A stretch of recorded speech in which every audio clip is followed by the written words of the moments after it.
일본은 그동안 세계에서 두 번째로 큰 음반 시장을 가지고 있었죠. J-팝은 그런 내수 시장을 바탕으로 쑥쑥 컸었는데요. 이와 달리 K-팝은 한국의 소비 시장이 작아 뼈를 깎는 고통으로 해외 시장을 계속해서 공략해왔습니다. 그런데 그 결과 지금은 어떻던가요?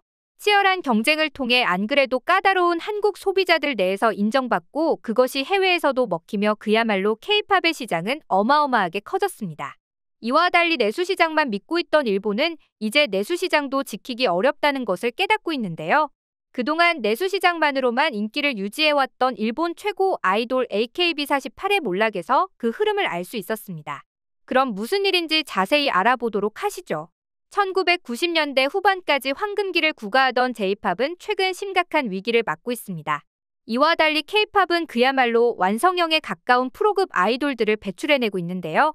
절도 있는 춤, 뛰어난 가창력, 수려한 외모라는 삼박자를 갖춘 한국의 아이돌들은 해외 팬들을 그야말로 매료시키고 있는데요. 일본은 뒤늦게서야 한국의 발자취를 따라가려 하지만 역부족입니다. 일본의 경우에는 한국의 연습생 트레이닝 시스템은 존재하지도 않기 때문입니다. 왜냐하면 일본의 근로법 중 아동근로기준법에는 만약 회사의 목적과 필요성에 의해서 사람을 불러서 뭔가를 요구할 때에는 그의 법으로 규정한 알맞은 급여를 줘야 하기 때문이었죠. 즉, 아이돌을 키우려면 연습시키려고 할 때마다 급여를 줘야 한다는 것입니다. 그렇다면 일본의 아이돌들은 대체 어떻게 안무 연습을 할까요? 회사에서는 안무를 짜주는 안무가에게 외주를 맡기고 카메라로 녹화를 하고 최종 본 DVD를 납품받습니다. 그리고 각 멤버들에게 이 DVD를 복사해 나눠주죠. 그럼 멤버들은 이 DVD를 보며 각자 연습을 하는 것인데요. 여기에서 가장 중요한 것은 멤버들의 자발성이라는 것입니다. 그런데 여러분들도 아실 겁니다. 이 자발성이 얼마나 무서운 건지요?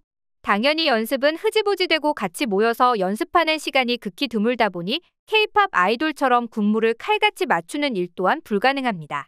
이렇다 보니 일본의 아이돌들은 안무가 그야말로 엉망일 수밖에 없는데요. 이런 이유로 일본은 아이돌이 완벽한 존재가 아닌 같이 키워나가는 성장형 아이돌 형태가 주를 이루는 것입니다. 하지만 그래도 일본은 내수 시장이 굉장히 크기 때문에 그동안은 어찌저찌 잘나파고스라는 비판을 들어도 아이돌 산업이 잘 유지되어 왔는데요. 한류가 전 세계뿐만 아니라 일본 열도를 말 그대로 강타하면서 일본의 MZ세대들은 더 이상 일본의 아이돌들에게 열광하지 않게 되었습니다. 2010년대 후반부터 트와이스와 블랙핑크, 19년부터는 아이즈원, 게다가 한국에서는 인지도가 작지만 일본에서는 어마어마한 인기를 끈 니쥬까지.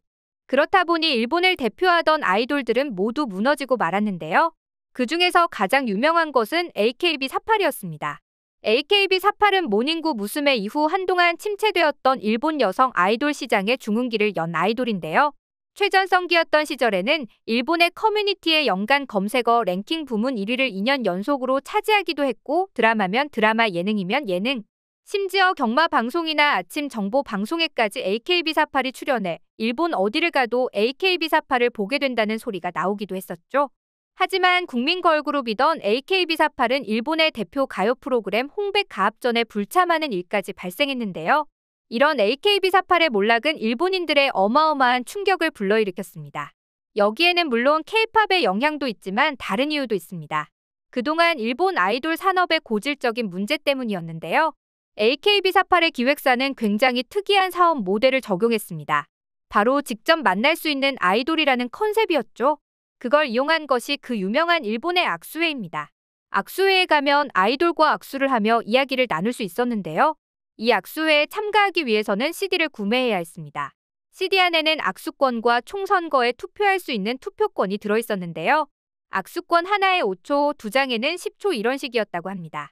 그래서 수많은 팬들은 CD를 엄청나게 구매했고 악수권과 선거권만 뺀 CD가 길바닥에 나뒹굴어 화제가 되기도 했었습니다. 그런데 문제는 이제 이 방식이 먹히던 오리콘 차트 집계 방식에서 빌보드 차트로 시스템이 바뀌고 말았습니다. 오리콘 차트는 CD 판매 수익으로만 랭킹을 매기는데요. 그래서 CD 판매량이 어마어마했던 AKB는 손쉽게 오리콘 차트 1위를 할 수 있었습니다. 하지만 그렇다 보니 일본의 노래는 점점 우스워지고 안무 또한 짤로 해외 커뮤니티에 올라오며 조롱을 당하기 일쑤였습니다. 그래서 일본 음악의 위상을 다시 드높이기 위해 오리콘이 아닌 빌보드 차트 재팬으로 바꾸게 된 것이죠. 이 빌보드 차트는 음원, 다운로드, 스트리밍 재생수 등 여러 가지 항목을 합쳐서 보는데요. 더 이상 팬의 입김으로 1등을 하는 것이 아니라 좋은 노래로 승부를 봐야 했기 때문에 AKB는 순위가 떡락할 수밖에 없었습니다. 여기에 더해 팬데믹이 겹친 것도 한몫을 했는데요. 팬데믹이 터지면 뭘 못하게 되죠? 맞습니다. 바로 악수회를 못하게 된 겁니다. 그동안 CD를 팔아 1위도 손쉽게 하고 수입도 어마어마하게 벌어들였는데 더 이상 악수회를 못하게 되자 당연히 악수권이 들어간 CD도 팔리지 않게 된 겁니다. 그렇게 AKB의 몰락은 시작되었죠. 거기에 엠넷의 프로듀스 48의 방송까지. 이때 일본 최고의 걸그룹에 속해 있는 아이돌이었던 미야와키 사쿠라, 타카하시 주리, 혼다 히토미 등의 아이돌들도 다 참여를 하게 됐는데 이 당시 댄스, 가창력 등 모두 한국 아이돌들에 비해 한참 모자란 모습을 보여줬죠. 그렇지만 결국 몇몇 일본인 아이돌들은 프로듀스 48에서 눈에 띄면서 결국 데뷔까지 하게 되죠. 그게 바로 아이즈원이었던 것입니다. 그렇게 아이즈원으로 성공을 거둔 이후 2년간의 한국 활동 후 일본인 멤버들은 다시 AKB로 돌아갔습니다.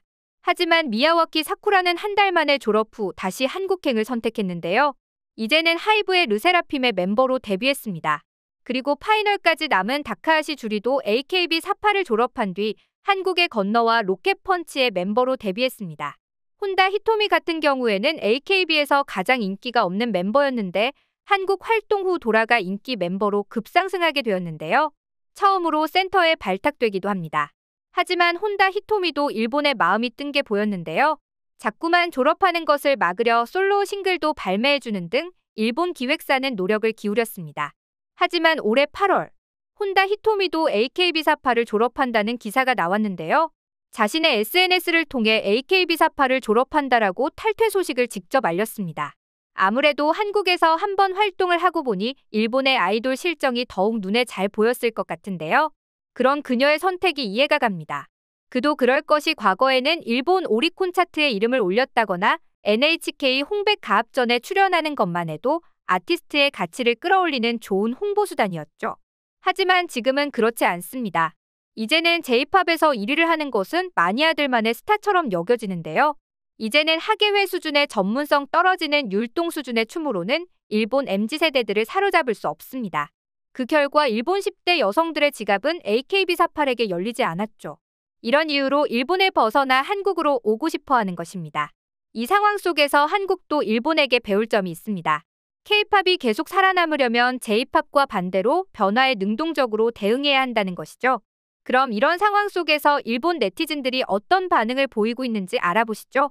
아직도 J-팝을 듣는 사람이 있어? 이젠 멤버 교체에 별로 감흥이 없어. K-팝이 일본 내에서도 유행하니까 어쩔 수 없이 한 개의 태양은 질 수밖에 없지. 팬데믹 때문에 악수회를 할 수 없던 이유가 크다. 사실 그게 전부였던 그룹이었잖아. 오히려 그동안 날로 먹을 수 있던 걸 고마워해야지. 그냥 일본인들도 가난해져서 더 이상 일본 아이돌에게 돈을 쓸 수 없는 것뿐이야. 요즘엔 모든 게 다 한국으로 대세가 넘어가는 느낌이다. AKB48도 이렇게 지다니 내 정체성 자체가 부정당하는 느낌이야. 이제는 일본도 실력을 키워야 해. 언제까지 재롱잔치를 봐줄 순 없어. 시청해주셔서 감사합니다.